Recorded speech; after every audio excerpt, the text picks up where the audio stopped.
Rate law. The rate law is used to establish a link between the rate of the reaction and the reactant's concentration.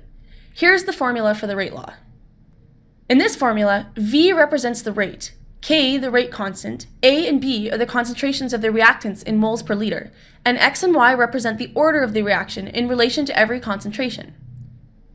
Notice here that in this formula, the coefficients, A and B in lowercase, in front of the reactants are not considered, and this is different than the other equations we've seen in this course. We conclude that the reaction is X order with respect to A and Y order with respect to B. The only way to determine X and Y values is by experimental methods. Most of the time, a table that resumes the different rates of reaction will be provided. In this table, you can observe the rate differences that are caused by variations in the concentrations of the reactants. We are looking to find the influence of the concentration of each reactant individually on the rate of reaction.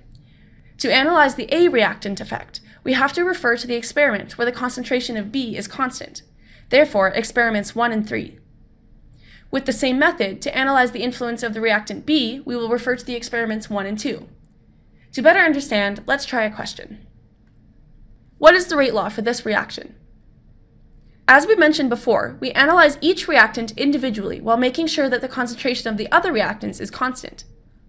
With that being said, to be able to examine the effect of the reactant A on the rate of the reaction, we will be using the experiments 1 and 3. We have to observe what happens with the concentration as well as the rate of the reaction. If we focus on the concentration, we can notice that it doubled. If we look at the rate, we notice that it is quadrupled. This association is not proportional. If it were, the concentration and the rate would have doubled. It's quadratic. The rate is equal to the square of the concentration. In the equation of the rate law, the exponent x becomes then a 2 to obtain the square of the concentration of A.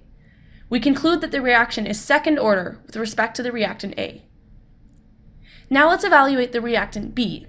To analyze correctly, we use the experiments where the concentration of A is constant, that is, experiments 1 and 2.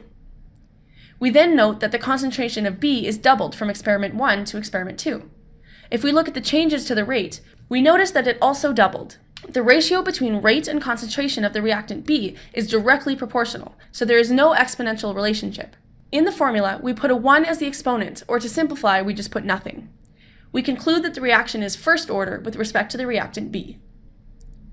Please note that sometimes a variation in the concentration of a reactant won't have an effect on the rate.